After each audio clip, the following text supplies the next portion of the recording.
Modern physics operates through a series of fragmented frameworks. We apply quantum mechanics to the microscopic and general relativity to the cosmic, treating reality as a collection of distinct domains that follow different rules depending on the size of the objects involved. Observe the orbital pattern. Scaling the system from the atomic to the planetary, we see the same mechanical pattern across vast differences in magnitude. In 1987, this visual parallel led to a specific mechanical observation. These are not necessarily different objects, but different scale representations of common structural mechanics. The theory of multi-level organization and architecture, TMOA, treats scale as an operative coordinate represented by the variable sigma. This suggests the existence of a universal gear mechanism, a structural lowest common denominator that functions identically across all magnitudes. Mapping scale as a coordinate allows for a singular underlying substrate, removing the need for conflicting models to explain different levels of existence. This approach is rooted in XCYT philosophy, which posits that everything in existence is structural, and every event is a consequence of that structure operating under constraint. In this topological network, objects constantly swap out, but geometric relationships remain static. Matter is fungible, position is conserved. Zooming into a node reveals its own internal network. Every level functions as a complete system, while serving as a component for the level above. Because the structural role dictates the behavior of the occupant, the foundational mechanics remain the same, whether the occupant is an electron in a shell, an organism in an ecological niche, or a state within a historical cycle. Reality is therefore defined by these structural positions and their specific constraints, rather than the temporary matter that happens to fill them.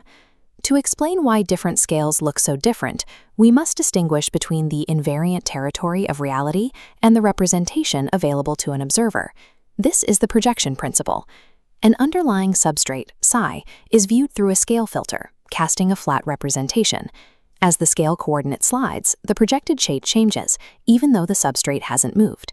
This explains why quantum and cosmic observers perceive entirely different physics. Because the observer is part of the mechanics they are measuring, their perspective is limited by their own scale, resolution, and position within the system.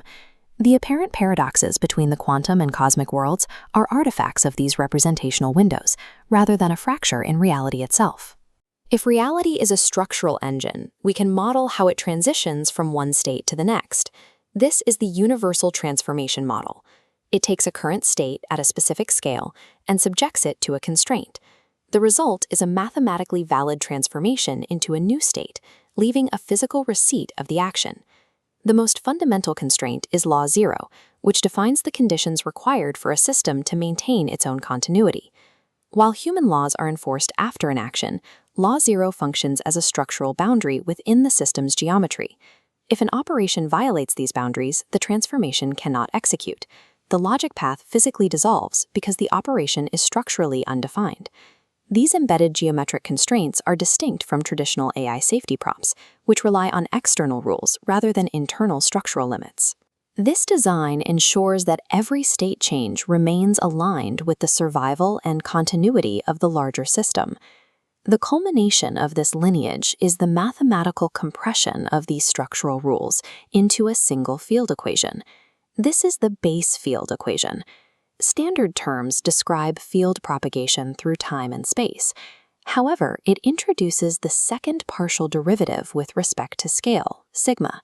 Just like measuring change across space, this calculates how the field varies across magnitudes.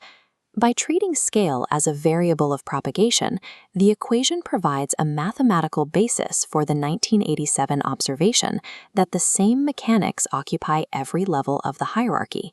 The field does not just exist in space, it propagates across scale, unifying all magnitudes into a single framework. We can apply this field equation to the construction of intelligence that respects these universal mechanics. This requires moving away from models that define intelligence purely as a measure of raw computational power. We instead look toward delta I, a metric where intelligence is defined by the coupling of capability with an awareness of structural consequences. This progression moves from the initial idea, through the base field equation, into the axiom and Manel architectures.